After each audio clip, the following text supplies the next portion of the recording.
Today we're diving into the concept of a growth mindset, a way of thinking that can help you embrace midlife as a time of reinvention, curiosity, and joy.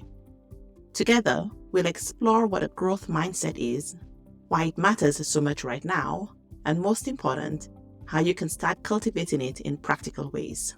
Thank you for listening to this episode of Changes Big and Small. I'm Damian President, your host as we explore small steps that can help you make big changes to build a life that you want. First, let's define what we mean by growth mindset. According to the psychologist Carol Dweck, who coined the term, a growth mindset is the belief that our abilities and intelligence can be developed through dedication, learning, and effort. It's the opposite of a fixed mindset, which is the belief that our qualities are set in stone. Your mindset shapes your thoughts, actions, and your results. So your mindset, whether it's fixed or growth, affects how you respond to opportunities and challenges in life and how you frame the story of these experiences.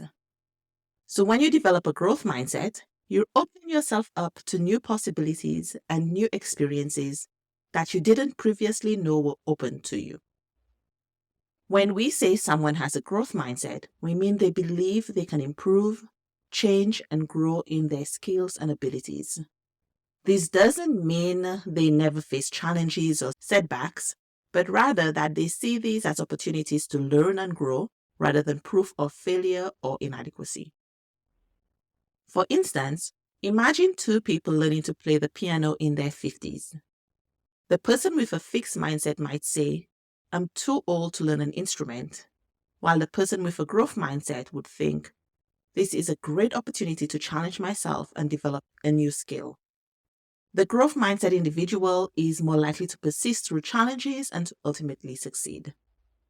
Or another example is just on the news this weekend, I heard about a 50-something-year-old who has started rapping, and I think it's called battle rapping, which is very interesting. It's something that she had never done before.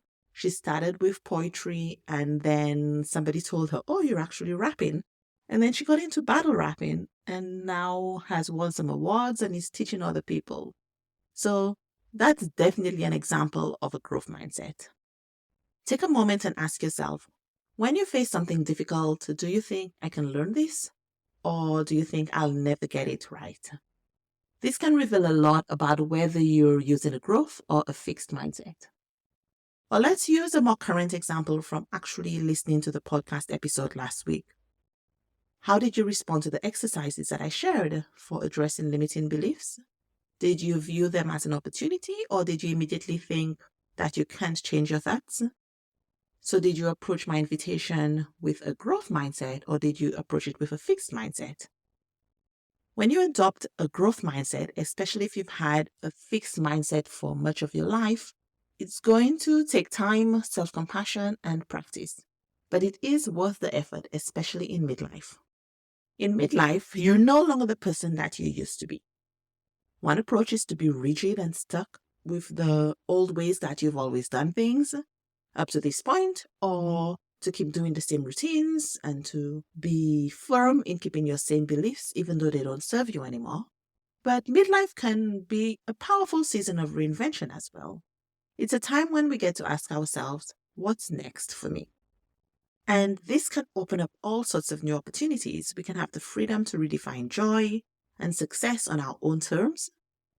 So when you adopt a growth mindset in this period of life, you can open new doors and you can deepen your self-discovery just when you need it the most. So think about it. What area of your life would you most like to grow in right now?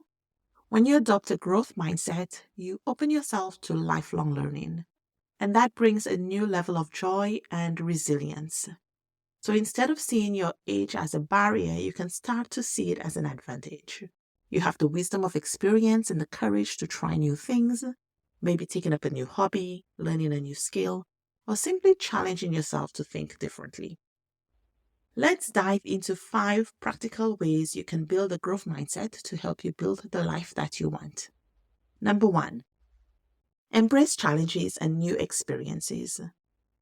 With a growth mindset, you're more likely to try new things, and each experience helps reinforce and grow that mindset. A growth mindset flourishes in environments where you are constantly learning and trying new things. Remember that small, consistent changes can make a big impact. No one's telling you to go bungee jumping or to jump from a plane, but of course you can try those things if you want to.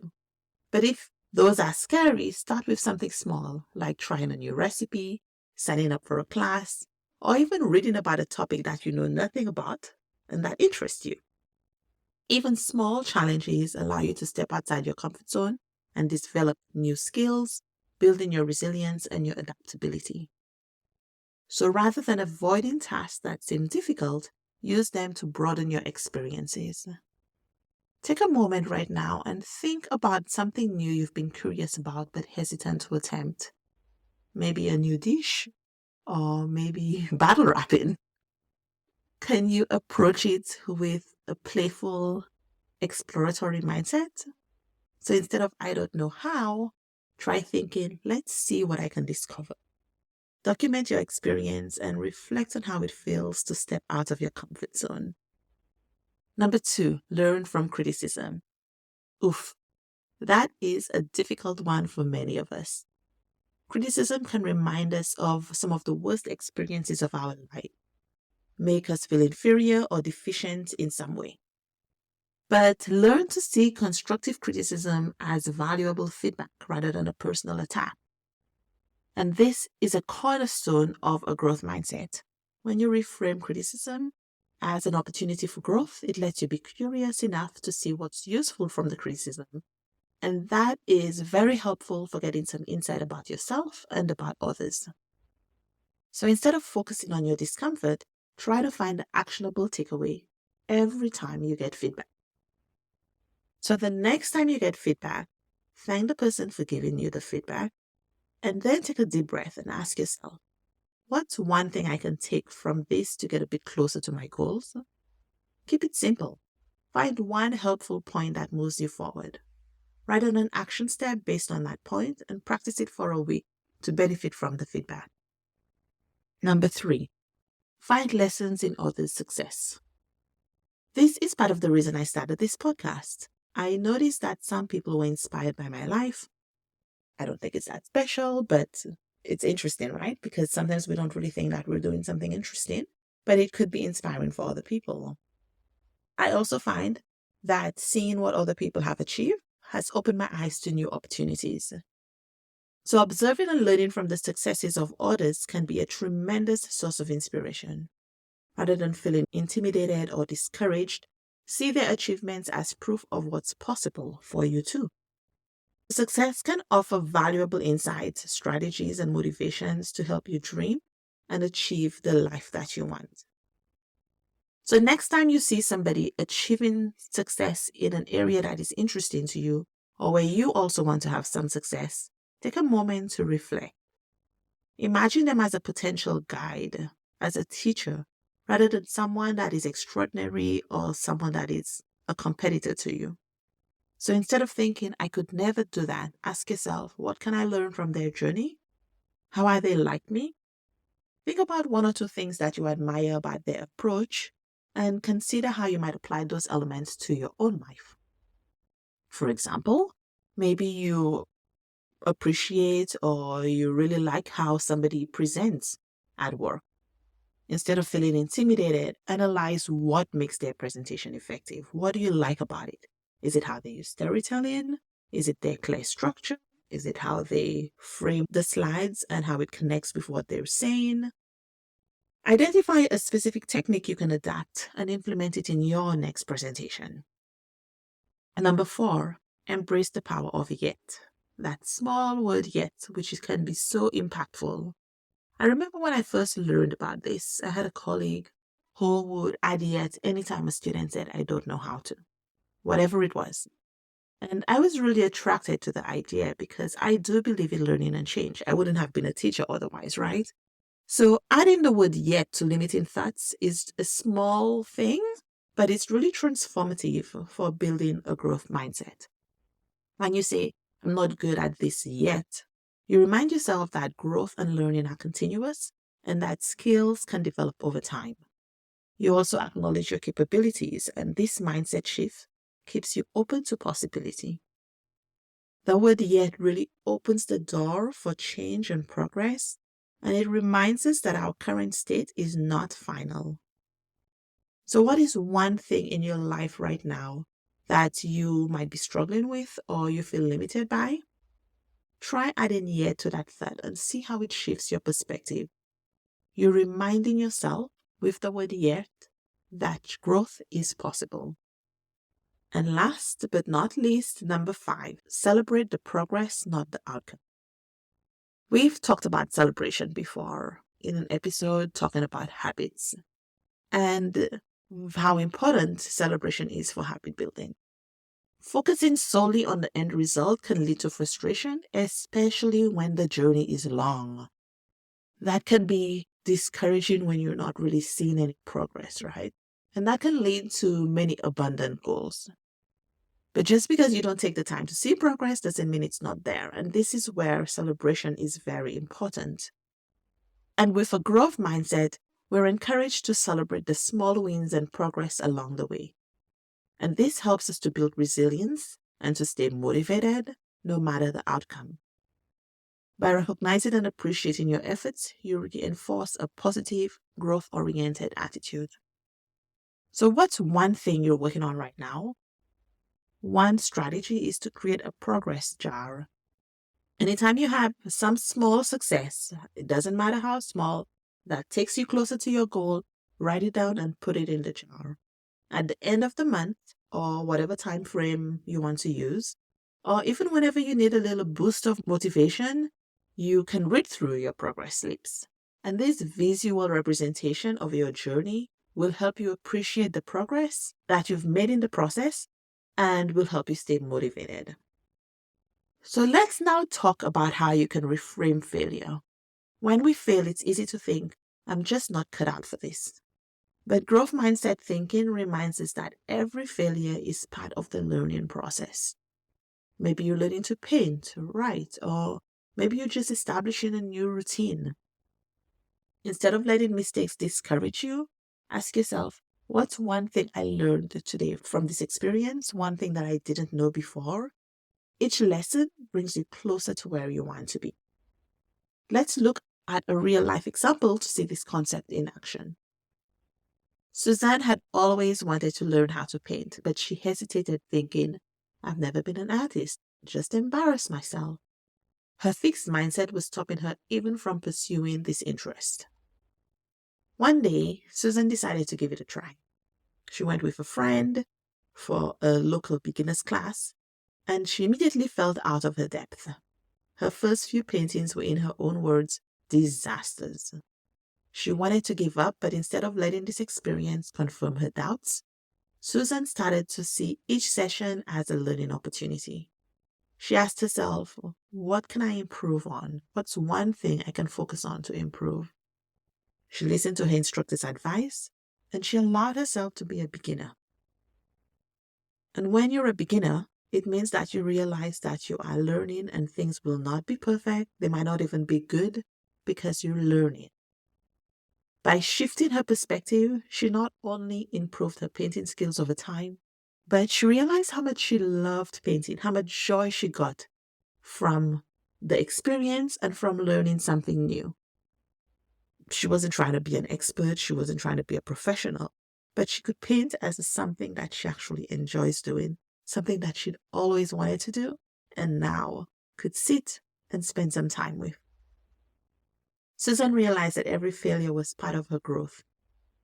And again, this concept of resilience, her resilience grew along with her skills. Do you have an example of that in your own life? I do right now. I don't know how to swim yet. And I've been taking classes, not as consistently as I could, but I'm still going. And every time I go, I learn something. I try something new with the advice of my instructor. For example, I thought that I couldn't float.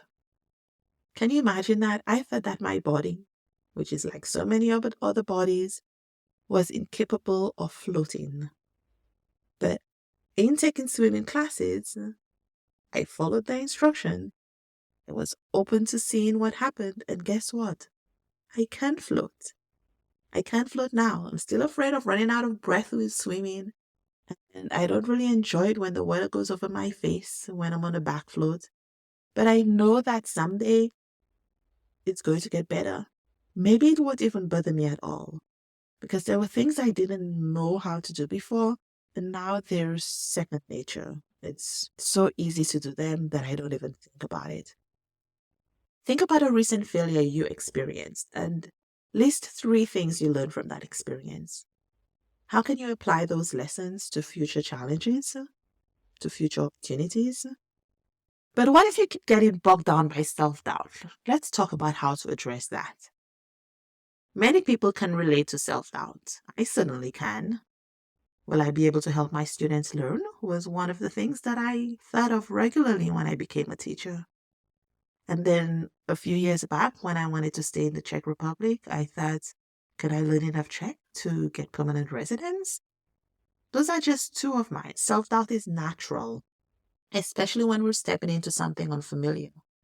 One way to approach it is to think of self-doubt as a natural part of the learning process, not as a signal to stop. This bears repeating.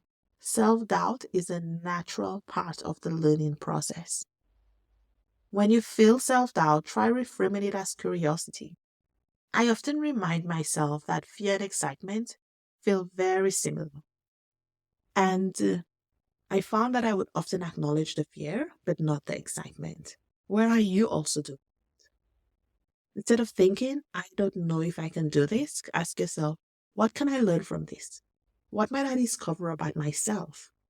What exciting things could happen if I gave this a try? Those questions and your responses to them can generate excitement for the new experience. Or maybe you already know. For example, I tell myself that in 6 months, I'll be able to swim in an infinity pool at a fancy hotel on an upcoming holiday. Self-doubt often arises because we're pushing past our comfort zone. And that is actually a sign of growth. And while it's not motivating necessarily to doubt yourself, we can also tap into the other emotion, the one that accompanies self-doubt. And if that is motivating to you, remember to acknowledge that too. So here's a short visualization exercise for you to do. After you've listened to the instructions, I suggest you set your timer for 5 minutes, pause the podcast, and do this activity. What's one challenge you're having right now? Close your eyes and imagine your future self who has overcome the current challenge. What advice would this confident, accomplished version of you give to your present self? Write down this advice and refer to it when self-doubt creeps in. Now, I just talked about how often when we feel self-doubt or fear, there's also a secondary emotion.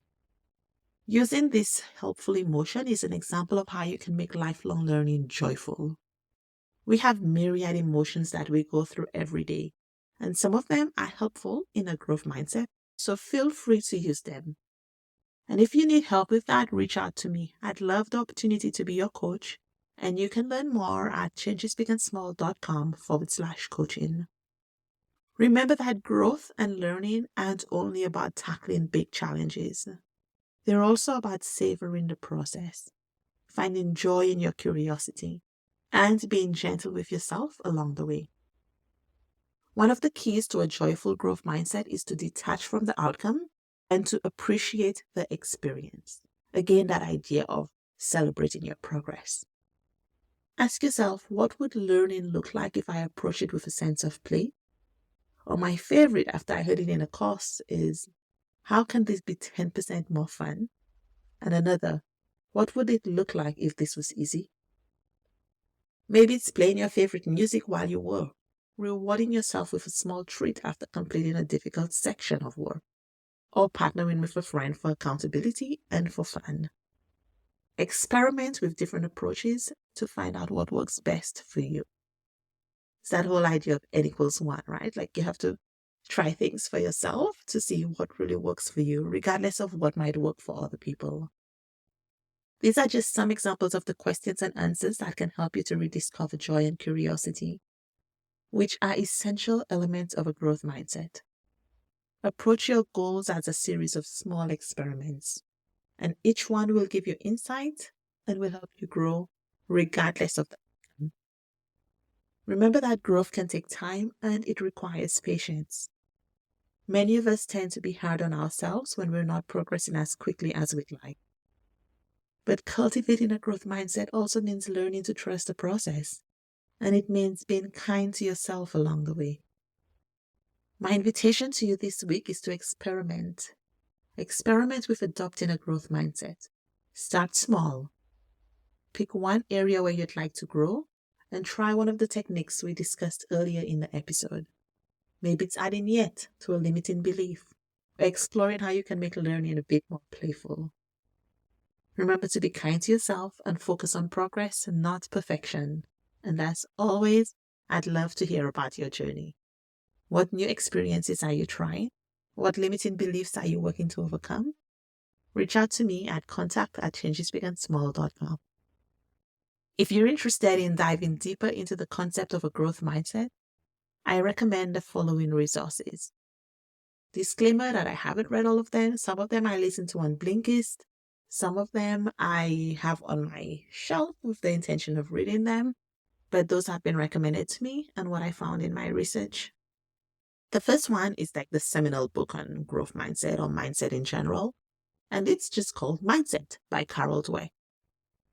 It's really about how growth mindset has a transformative power in all areas of life. The second book is The Art of Possibility by Rosamund Stone Zander and Benjamin Zander. And this is a book that explores how shifting our perspectives can open us up to new possibilities and create joy. And the last book is by Brené Brown, The Gifts of Imperfection. And it's really a compassionate guide to embracing vulnerability and finding courage in imperfection.